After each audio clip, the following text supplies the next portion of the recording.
¿Cómo estamos? ¿Listos para recibir la palabra del Señor hoy en esta mañana todavía? Vamos a alimentar nuestras almas, hermanos, con la palabra de Dios. Bien, hoy vamos a comenzar una nueva serie. Esta serie le hemos titulado Perseverando en la gracia de Dios. ¿Cuántos perseveran en la gracia de Dios? Gloria a Dios. El título, hermanos, de la predicación hoy tiene que ver con perseverando en la gracia que fructifica. Perseverando en la gracia que fructifica. Cuando decimos que estamos perseverando en la gracia, desde luego ese perseverar, esa perseverancia se ve manifiesta en el fruto que cada uno de nosotros damos. Amén. Y hablando del fruto, hay muchas implicaciones ahí. Podemos hablar del fruto cuando perseveramos en la gracia, el fruto que tiene que ver con el carácter cristiano, ¿sí? ¿Qué tanto fruto tenemos? ¿Qué tanto carácter cristiano ha desarrollado Dios en nuestra vida, en el caminar de los años? ¿Qué tanto nos parecemos a Cristo? ¿Sí? Porque después que nos convertimos al Señor, lo que ahora sigue dentro de la obra de Dios es hacernos semejantes a Cristo en carácter, en conducta. Si decimos que estamos perseverando en la gracia de Dios, entonces nuestro carácter será muy semejante al del Señor Jesucristo. ¿Qué reto tenemos, hermanos? ¿Nos parecemos a Cristo en la manera de pensar, de hablar, de vestir, de comportarnos con la gente, de perdonar, etcétera? ¿Nos parecemos a Él o nos parecemos más al mundo, verdad? Hemos cambiado en estos años, se refleja la gloria de Dios, el parecido. Tenemos 5 años y ya no somos los mismos que éramos antes. La gente testifica de que, oye, tú eres cristiano, tú eres muy diferente. ¿Es así? Si usted dice así es, amén, entonces verdaderamente usted está perseverando en la gracia de Dios. Amén. Encontramos ahí, hermanos, en ese título que hoy vamos a manejar, la frase perseverando tiene que ver con un esfuerzo continuo para alcanzar un objetivo. Eso es la perseverancia. Amén. Esfuerzo continuo para alcanzar objetivos. En este caso, los objetivos que tenemos es la gloria de Dios, el parecernos a Cristo, el predicar a Cristo. Amén. Perseverar en ello. Se nos dice ahí la gracia de Dios en la frase que estamos utilizando. Esto es un regalo de Dios. Hemos recibido un regalo maravilloso de Dios. Inclusive la palabra griega para gracia, ¿verdad? En este contexto tiene que ver con un don inmerecido. La palabra caris o charis, un don inmerecido. Recordemos, amados hermanos, que nosotros, los seres humanos, no merecemos ningún favor de Dios. A ver cómo les cae eso. ¿Sí? Estamos destituidos de la gloria de Dios, dice Romanos. La palabra de Dios insiste en que ningún ser humano merece el favor de Dios, mas sin embargo Dios nos regala, ¿verdad?, el sol, tanto a buenos y malos, la lluvia, tanto a buenos y malos, da el alimento a todos, tanto buenos y malos, justos e injustos, cristianos o no cristianos. Dios derrama su gracia. Amén. Hablando de la gracia que tiene que ver con la salvación, hermanos, nosotros no merecemos el perdón de Dios, mas sin embargo en su gracia Él nos perdona. No merecíamos tanto amor, y envió a su Hijo Jesucristo para que Él muriera en la cruz a favor nuestro, en nuestro lugar, como sustituto, ¿verdad? Y a través de ello, hermanos, Dios nos ha dado el perdón, la justificación, la santificación, y nos ha prometido la vida eterna, la cual recibiremos en aquel día glorioso. Amén. Pero todo es por gracia. Cuando hablamos de la gracia, valga la redundancia, que tiene que ver, hermanos, con la acción, es allí en el plano donde nos vamos a mover. Amén.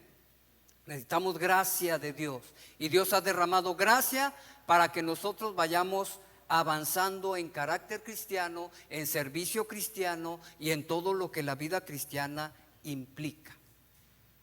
Es ahí donde nos vamos a desplayar. Permítanme hacer una pequeña oración. Padre Santo, en el nombre de Cristo te alabamos, te glorificamos, Señor, santo eres. Estamos agradecidos porque has derramado tu gracia a través de Cristo. Mediante la fe en Él, Señor, hemos alcanzado tu favor inmerecido. Y aquí estamos, Señor. Hemos entrado a tu camino. Y Padre Santo, en ese camino nos hemos encontrado obstáculos, pero queremos perseverar, queremos correr la carrera fielmente hasta llegar a la meta. Ayúdanos, te lo pedimos en el nombre de Cristo. Ministranos a cada uno en particular como tú quieres y como requerimos. Te lo pedimos en Jesús. Amén.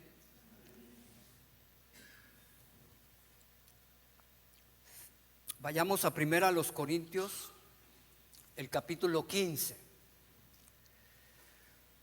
Voy a usar los versículos 1 al 10, y en esta ocasión voy a utilizar la versión, la 960, Reina Valera.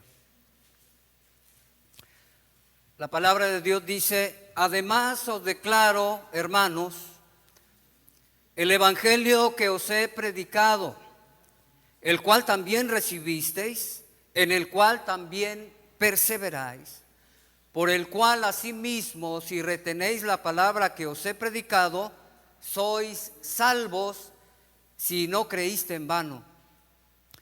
Porque primeramente os he enseñado lo que asimismo recibí, que Cristo murió por nuestros pecados conforme a las Escrituras, y que fue sepultado y que resucitó al tercer día conforme a las Escrituras, y que apareció a Cefas y después a los 12, después apareció a más de 500 hermanos a la vez, de los cuales muchos viven aún y otros ya duermen.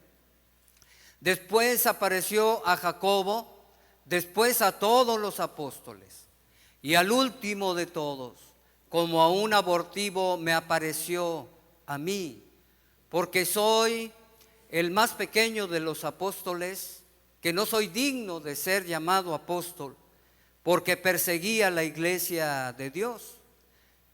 Vamos a leer juntos el versículo 10. Pero por la gracia de Dios soy lo que soy, y su gracia no ha sido en vano para conmigo.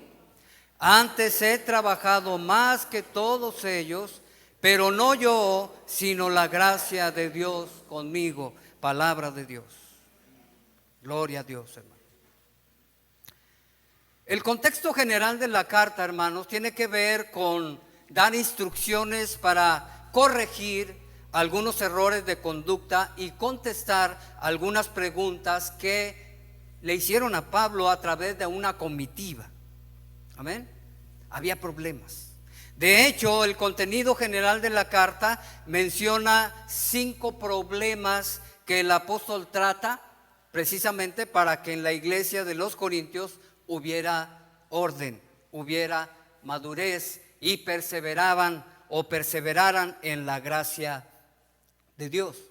Usted puede leer y estudiar el libro de 1 Corintios, la epístola, y va a encontrar que los capítulos 1 al 4 nos habla de ciertas divisiones que había en la iglesia. ¿Recuerdan? Amén. Unos decían, yo soy de Pablo, yo soy de Apolo, yo soy de Cefas, yo soy de Cristo y yo soy del PRI, del PAN, de Morena. Dije, ay no. Y había divisiones. Los versículos 5 al 7, nos habla de algunos pecados de inmoralidad, ¿sí? De sexo ilícito, y usted lo puede constatar. Y el apóstol Pablo escribe para poner orden a todo ese relajo que traían. Los capítulos 8 al 10 nos hablan de asuntos de comida y de desorden que habían por causa de la comida que se sacrificaba a los ídolos, aquellos ídolos griegos y romanos que abundaban en el contexto del tiempo de Pablo. Sacrificaban comida a los ídolos y entonces sobraba a veces mucha comida o mucha carne y la tomaban y la vendían al pueblo. Entonces era un problema porque ustedes saben que el apóstol mismo trata en esa epístola acerca de lo sacrificado a los ídolos. ¿Recuerdan?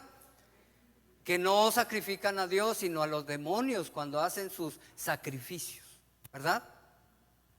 Ok, y trata el apóstol Pablo eso porque había problemas, capítulos 8 al 10. Trata también asuntos de problemas en las reuniones, los capítulos 11 al 14, ¿sí? Y creo que mencionar el capítulo 14 sería suficiente para ponerlos en el contexto de los problemas que había, ¿verdad? Todos hablaban en lengua y no había un orden, ¿verdad? Cuando oraban, todos oraban en lengua y no había nadie que interpretara.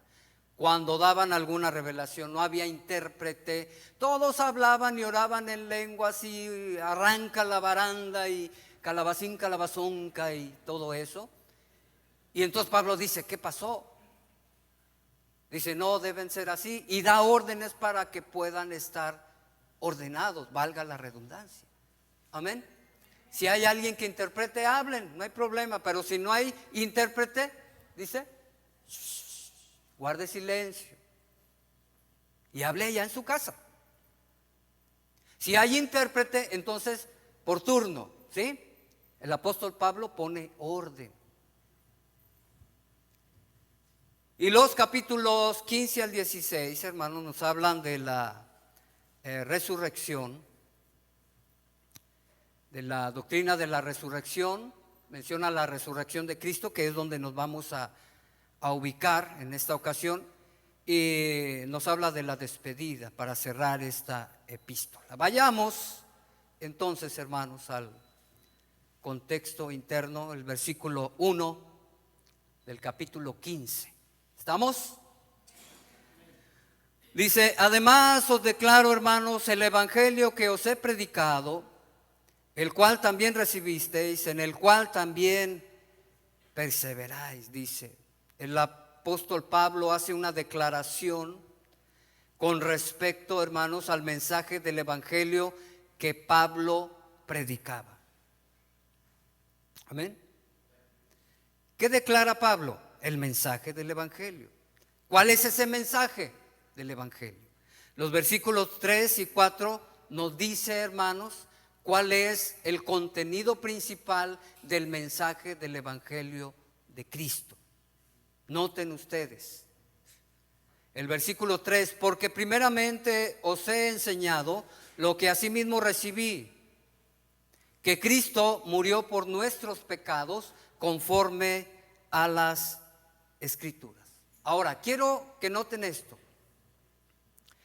Había problemas en la iglesia con respecto a la doctrina de la resurrección. Por eso Pablo escribe. Muchos de los hermanos de la iglesia en Corinto no creían en la resurrección de los muertos. Amén. Y no creían en la resurrección. Por ejemplo, los saduceos no creían en la resurrección. Eran judíos, una secta judía. No creían en la resurrección.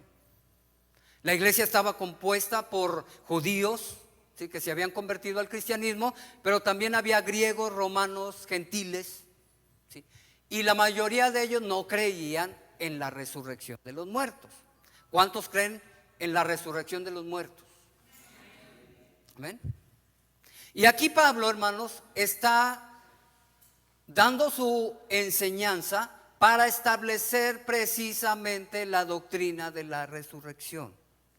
Y lo que Pablo comienza a hacer en los primeros versículos es presentar argumentos fidedignos para decirle a la iglesia en Corinto: sí hay resurrección de muertos. Y todo comienza con Jesús, con el evangelio de Cristo. Amén. Entonces, volvamos al versículo 3. Esto es importante porque Pablo está estableciendo la doctrina de la resurrección. Primeramente recibí lo que les he enseñado, que Cristo murió por nuestros pecados, ¿conforme a qué? A las Escrituras. Tenemos, amados hermanos, en el Antiguo Testamento pasajes que nos dan a saber precisamente la promesa de la venida de Cristo. Amén. Y nos presenta cómo iba a venir. Uno de los aspectos era su muerte. Isaías capítulo 53, ¿qué dice? ¿Quién ha creído a nuestro anuncio? ¿Y sobre quién se ha manifestado el brazo de Jehová? Subirá cual renuevo delante de él, y como raíz de tierra seca. No hay parecer en él ni hermosura, le veremos más sin atractivo para que le deseemos. Despreciado y desechado entre los hombres, varón de dolores, experimentado en quebranto, y como que escondimos de él el rostro. Fue menospreciado y no lo estimamos. Ciertamente, noten, llevó él nuestras enfermedades y sufrió nuestros dolores, y nosotros le tuvimos por azotado, por herido de Dios y abatido. Mas él herido fue por nuestras rebeliones, molido por nuestros pecados. El castigo de nuestra paz fue sobre él, y por su llaga fuimos todos curados. Dele un aplauso de alabanza al Rey de Reyes. La muerte de Cristo es un pilar fundamental en el mensaje del evangelio, hermano. El versículo 4 dice: y que fue sepultado, noten, para prueba de que había muerto. Eso es evidente, hermanos. Cuando uno muere, hay que sepultarlo. Y aquí menciona el escritor Pablo que fue sepultado. Eso es una prueba de la muerte que Jesús había experimentado, porque había mucho revuelo en el primer siglo, hermanos, que Cristo no había muerto, que Cristo no había resucitado, y había tanto debate por ahí. Pero aquí claramente el apóstol Pablo dice: fue sepultado, como prueba, como evidencia de que Jesús había muerto en la cruz. Y lo que sigue es maravilloso: y que fue resucitado al tercer día conforme a las Escrituras. El Salmo 16, versículo 8, nos habla precisamente del Antiguo Testamento, ¿verdad? Donde se nos dice que no permitirás que tu santo vea corrupción, ni vas a dejar su alma en el Seol, hablando de la resurrección de Cristo. Es una profecía que se cumple, hermanos, cuando Cristo es sepultado y se levanta al tercer día. Bendito sea el Señor. Amén. Entonces, el apóstol Pablo está presentando evidencias del Antiguo Testamento para establecer la doctrina de la resurrección, y él les está diciendo a los hermanos en Corinto: acuérdense que en el Antiguo Testamento, desde el Antiguo Testamento se dijo que vendría el Mesías, que vendría el siervo de Dios, y que ese siervo lo iban a matar, pero también iba a levantarse de entre los muertos al tercer día. Desde el Antiguo Testamento les está diciendo Pablo: es evidente de que sí existe la resurrección de los muertos. Jesús resucitó. ¿Cuántos dicen amén? Gloria a Dios, hermanos. Los versículos 5 va a presentar ahora el apóstol la evidencia fidedigna de hombres y mujeres, desde luego, que vieron a Cristo después de la resurrección de los muertos. ¿Estamos? Y hace una lista, hermanos. Versículo 5 dice que apareció ¿a quién? Cefas. ¿Quién es Cefas? Es Pedro. Cefas, Pedro. Amén, sí. El apóstol Pedro. ¿Recuerdan la historia, hermanos? El domingo muy de mañana, ustedes pueden leer Lucas 24, donde aparece la narrativa de la resurrección de Cristo. Siendo muy temprano, aún de mañana, salieron algunas mujeres, ¿recuerdan?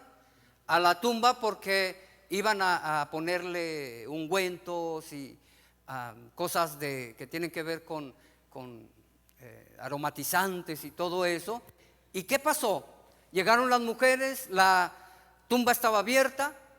¿Sí? En algunos relatos de los evangelios dicen que vieron a un ángel, a dos ángeles, ¿sí? Y el punto que quiero resaltar es que Jesús, hermanos, ya no estaba en la tumba, había resucitado. Y salieron corriendo a donde estaban los apóstoles. Y corrieron y llegaron a donde estaban reunidos y tocaron la puerta y los hombres les abrieron a las mujeres. Y gritaban: el Señor ha resucitado. Bien emocionadas, hermano. El Señor ha resucitado. Y vimos a unos ángeles, nos dijeron que el Señor ha resucitado. Y los hombres bien incrédulos: ay, estas mujeres. Pero uno de ellos salió corriendo. Cefas, Pedro, Peter. Salió corriendo y fue el primero, hermanos. ¿Sí? Por eso menciona el versículo 5, y que apareció a Cefas, a Pedro. Y después a los 12. ¿Recuerdan cuando iban dos discípulos de Jesús camino a Emaús? Iban caminando y se les apareció Jesús. ¿Recuerdan? Pero no lo reconocieron, iban caminando, llegaron hasta donde iban. Invitaron al Señor a quedarse, pero Jesús desapareció. Pero después entró Jesús. Bueno, dice que apareció en el recinto donde estaban los apóstoles, los discípulos reunidos. Apareció, no entró por la puerta. ¿Sí notan eso? Apareció allí. Estaban allí en medio y de repente apareció el Señor Jesucristo. Impresionante, ¿no? Así, se materializó allí, hermano, se apareció el Señor. El versículo 6 dice: después apareció a más de 500 hermanos a la vez, de los cuales muchos viven aún y otros ya duermen, o sea, ya se habían muerto. Versículo 7, después apareció a Jacobo, el hermano del Señor Jesús, ¿sí? Y después a todos los apóstoles nuevamente. Recordemos que el Señor Jesús anduvo 40 días aproximadamente después de su resurrección, hablando acerca del evangelio del reino, ¿recuerdan? Y dando instrucciones a los apóstoles. Amén. Entonces el Señor se aparecía aquí y allá para dar instrucciones, y el apóstol Pablo está citando todo esto con el propósito de presentar evidencias, porque está estableciendo la doctrina de la resurrección. Amén. Y está diciendo, en el Antiguo Testamento se habló de esto, y ahora en nuestro tiempo vino Jesús, murió en la cruz, fue sepultado, pero se levantó de entre los muertos. Y no solo lo digo yo, sino que se le apareció a Cefas, se le apareció a los 12, a esos dos que iban camino a Emaús, se le apareció a más de 500 hermanos a la vez, que pueden testificar ocularmente que vieron al Señor. Esos son los argumentos. Y el versículo 8, hermanos: y al último de todos, como a un abortivo, me apareció a mí. Aquí, el versículo 8 al 10, quiero plasmarme un poquito allí para hablar acerca de algunos detalles que son buenos analizar. Cuando Pablo dice que como un abortivo, hermanos, puede referirse a su apariencia despectiva. Como un abortivo se me apareció a mí. ¿Recuerdan cómo se le apareció a Cristo, el Señor Jesucristo? Valga la redundancia, fue impresionante, ¿no? Una teofanía experimentó el apóstol Pablo camino a Damasco. ¿Recuerdan? Y cuando dice como un abortivo, algunos comentaristas dicen que se refería a su condición, a su apariencia, porque Pablo no estaba muy agraciado. Estaba un poco, pues, feyón, así como el que les habla. Bueno, no igual, pero él era chaparrito. Estaba, según dicen, rebendecido. Estaba pelón, calvo, así como su servidor. Dicen que tenía nariz de alcanzaquesos. Yo creo que a veces ofende, ¿no? Hablar así. El punto es que algunos comentaristas dicen que él se refería a eso. Su aspecto en persona no era muy agradable. Añádanle a eso las enfermedades que tenía. Él lo dice en varias de sus epístolas, ¿verdad? Que su aspecto no era muy agradable. Pero bueno, el punto es que, hermanos, Pablo está testificando que el Señor Jesucristo resucitó y que se le apareció a él. Amén. Dice el versículo 9: el más pequeño, porque soy el más pequeño de los apóstoles. Quizá, bueno, de hecho ahí lo dice, hermanos. Dice que no soy digno de ser llamado apóstol. ¿Por qué? Porque perseguía la iglesia del Señor. Él se sentía indigno, ¿sí? Y se sentía el más pequeño de todos los demás 12 apóstoles, tan grandes hombres de Dios, ¿no? No está hablando el apóstol Pablo acerca de una situación de baja autoestima, no, se está dando su lugar, porque después en el versículo 10, hermanos, cambia el panorama impresionantemente. Dice el versículo 10: pero por la gracia de Dios soy lo que soy. Quiero decirles, hermanos, y quiero que pongan atención, ya lo mencioné al principio, pero lo vuelvo a recalcar. La gracia que se menciona en este versículo no se refiere a la gracia salvadora, ¿estamos? Sino a la gracia del apostolado, del ministerio que Pablo recibió, de su servicio. Tiene que ver con la gracia en acción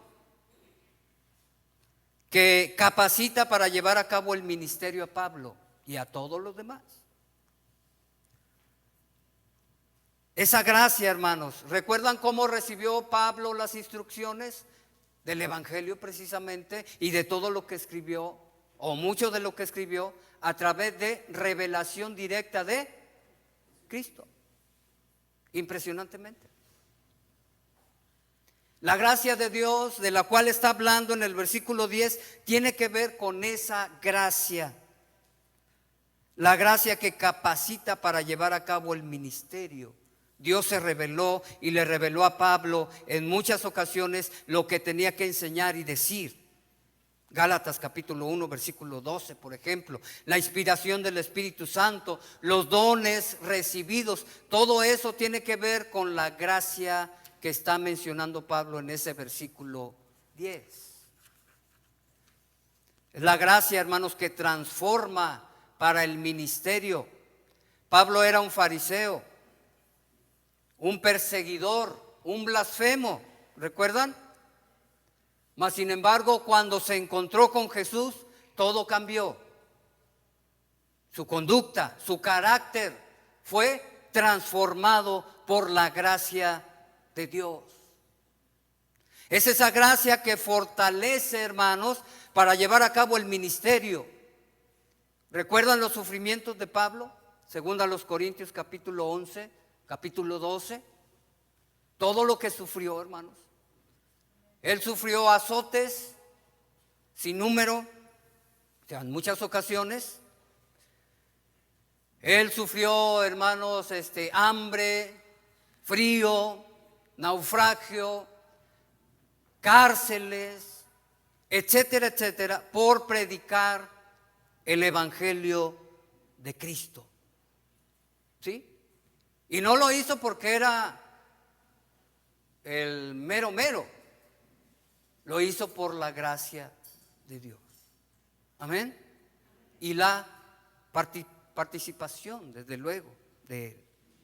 Es esa gracia, hermanos, que guía para llevar a cabo el ministerio. Recuerdan que en varias ocasiones Dios le guió al apóstol Pablo a través de revelaciones, de sueños, de profecías. ¿Recuerdan? En el libro de los Hechos hay mucho material acerca de ello. Es esa gracia que equipa, hermanos, a Pablo para llevar a cabo el ministerio. Es la inspiración, la sabiduría espiritual, el discernimiento espiritual y todo lo que Pablo recibió para que realizara su ministerio. Esa gracia contiene todo el poder divino que Pablo necesitó para realizar su ministerio. Amén. Todo eso, hermano. Por eso Pablo dice, pero por la gracia de Dios soy lo que soy. Y dice, y su gracia no ha sido en vano para conmigo. Antes, nota, he trabajado más que todos ellos, o sea, los apóstoles, se refiere a los 12, pero no yo, sino la gracia de Dios conmigo. Gloria a Dios, hermanos. Amén. Por la gracia de Dios, Pablo fue constituido apóstol. Usted puede ver en el capítulo 1, versículo 1, dice, siervo de Jesucristo, apóstol de Jesucristo, que fue llamado por Dios para eso mismo, para el apostolado. La gracia de Dios sobre Pablo no fue en vano, hermanos. Conocemos la gran obra que hizo, 4 viajes misioneros. ¿Tienen por ahí la imagen que les pasé, hermanos? Si pueden ponerla, por favor. 4 viajes misioneros, hermanos. Por eso dice, la gracia de Dios no ha sido en vano para conmigo, sino que al contrario, he trabajado más que aquellos 12 apóstoles. Y ahí está la evidencia, miren. 4 viajes misioneros, hermanos. Él recorrió aproximadamente 14,700 kilómetros en barco, a pie, bicicletas no había, ni motocicletas, en camellos, en burros, etcétera. Lo que tenía en la mano, ¿verdad? Imagínense, hermanos. Pero por su gracia soy lo que soy y su gracia no ha sido en vano. Y yo digo, amén, no fue en vano.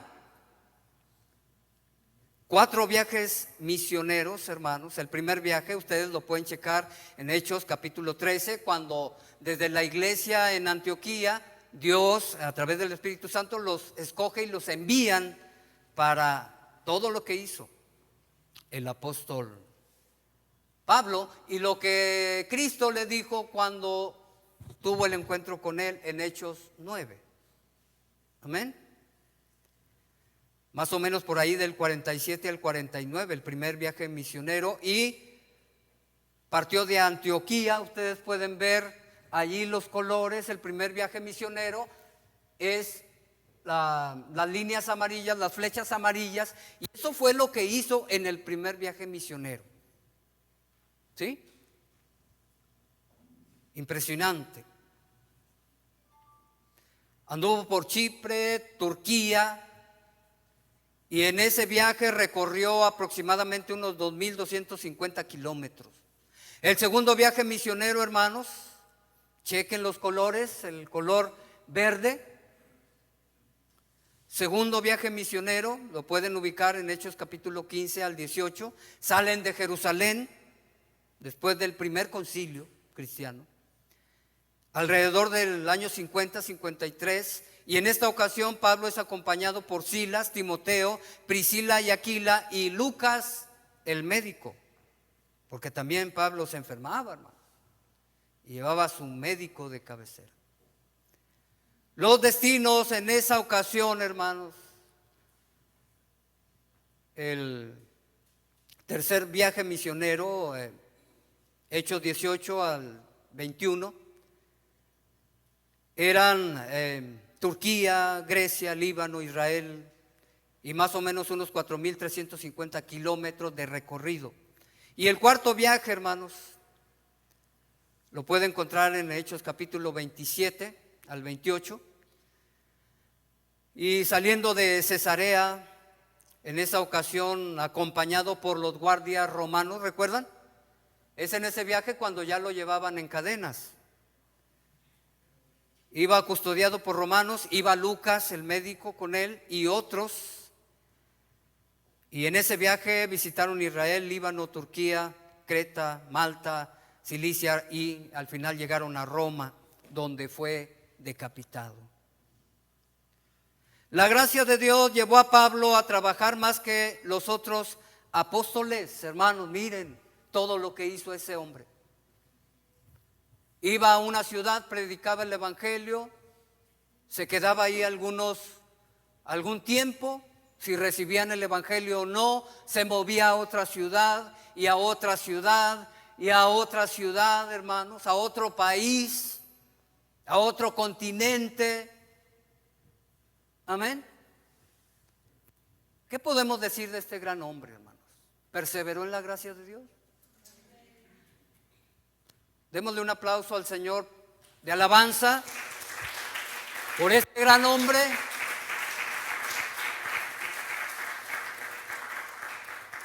Uno de los grandes, hermanos. Pero no yo, dice, fíjense la actitud de Pablo. Pero no yo, en el versículo 10, sino la gracia de Dios conmigo. Todavía, hermanos, la humildad de Pablo, dándole la gloria y el crédito a Dios por esa gracia que había recibido. La gracia, hermanos, que Pablo recibió, algunos la ilustran como una despensa bien surtida, donde puedes sacar lo que necesitas para cada ocasión, cada comida que tienes que tomar, ¿sí? Y esa despensa es inagotable. Y de ahí Pablo sacaba, ¿sí? Necesitaba fortaleza en medio de la tribulación, sacaba de la gracia, ¿sí?, la fortaleza necesaria. Una vez le rogó al Señor porque estaba enfermo: quítame el aguijón, ¿recuerdan? El Señor le dijo: no te la voy a quitar. 3 veces: quítamela, Señor. No te la voy a quitar, Pablo. ¿Sí? ¿Bástate? ¿Qué? En la gracia encontramos, hermanos, lo que necesitamos cuando viene la adversidad, cuando viene la enfermedad, cuando viene toda situación difícil en la vida. La gracia de Dios. Entonces, de buena gana me gloriaré, dijo Pablo, más bien en mis debilidades, porque entendió, hermano, para que repose sobre mí el poder de Dios. Qué maravilloso, ¿verdad? Impresionante el apóstol Pablo. Cuando dice, mas no yo, sino la gracia de Dios conmigo, tenemos ahí una palabra que es importante mencionar, la palabra sun en griego, y quiere decir en unión con. Pablo no está diciendo, no, yo no hice nada. Yo no, sino la gracia de Dios conmigo. Es la palabra sun, en unión conmigo. La gracia de Dios en unión conmigo, yo en unión con la gracia de Dios, es lo que he hecho, o por ello he trabajado todo esto. Amén. Si es que gloria a Dios, hermanos, por la vida de este gran hombre. Y lo maravilloso es esto, hermanos, que así como Pablo recibió la gracia de Dios, todos los que hemos sido llamados y que hemos obedecido al Evangelio, hemos recibido también la gracia de Dios. Amén. La gracia de Dios para salvación la tenemos. La gracia de Dios para la acción diaria de nuestra vida como cristiano la tenemos. Aquí el asunto es, ¿está haciendo usted su parte? ¿Está creciendo en carácter cristiano? ¿En servicio cristiano? ¿Está compartiendo el Evangelio a los demás? En el tiempo de Pablo, lo que vimos en la proyección, hermanos, casi llenó toda Asia Menor del Evangelio. ¿Y nosotros qué hacemos en nuestro tiempo? ¿Estamos llenando a los vecinos del Evangelio? ¿A los familiares que no son cristianos del Evangelio? ¿Por qué? Es que me da vergüenza. Saque de la gracia y quite esa vergüenza. Es que yo no sé hablar. Saque de esa caja, por así decirlo, esa despensa, poder para hablar. Es que de ahí, de esa despensa, hermano, usted va a sacar lo que necesita para perseverar en la gracia de Dios, así como Pablo perseveró, hermanos, en la gracia de Dios, y su testimonio quedó plasmado en las Escrituras para siempre, porque la palabra de Dios permanece para siempre. Pónganse de pie, hermanos, por favor. Si pueden, pónganse de pie, si no, quédense sentados.